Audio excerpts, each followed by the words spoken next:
పక్కనే ఉండాలి ఇంట్లో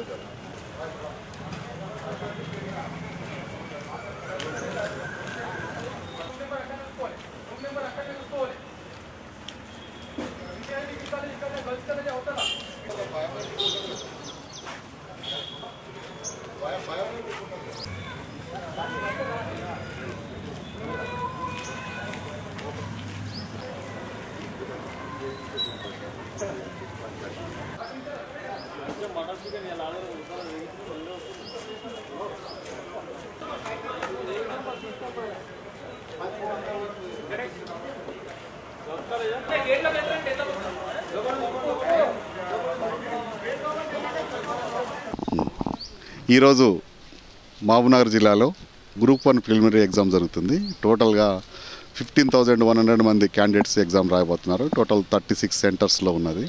దీని గురించి మా పోలీసు విస్తృతమైన బందోబస్తు ఏర్పాట్లు చేయడం జరిగింది. ప్రతి సెంటర్ దగ్గర ఒక సబ్ ఇన్స్పెక్టర్, 4 కానిస్టేబుళ్ళు, ఒక ఉమెన్ ఆఫీసర్ ఉంటాడు. రూట్ ఆఫీసర్స్ 8 మెంబర్స్ సిఐస్, ఒక 4 మెంబర్స్ డిఎస్పీస్ సూపర్వైజ్ చేస్తూ ఉంటున్నారు. ఓవరాల్గా నేను ఇన్ఛార్జిగా ఉన్నాను. సో ఎలాంటి అవాంఛనీయ సంఘటనలు జరగకుండా గట్టి పటిష్టమైన బందోబస్తు ఏర్పాటు చేయడం జరిగింది.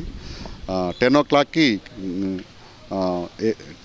టీఎస్పీఎస్సీ ఆదేశాల ప్రకారము గేట్స్ క్లోజ్ చేయడం జరిగింది. అభ్యర్థులు ఎవరు ఎలక్ట్రానిక్ గ్యాడ్జెట్స్ లోపలికి తీసుకుపోవద్దు. ఎలాంటి మాల్ ప్రాక్టీసెస్ కానీ అలాంటివి చేయకూడదు. మా నోటీస్కి వస్తే ఇమీడియట్గా వాళ్ళ మీద కేసులు రిజిస్టర్ చేయడం జరుగుతుంది.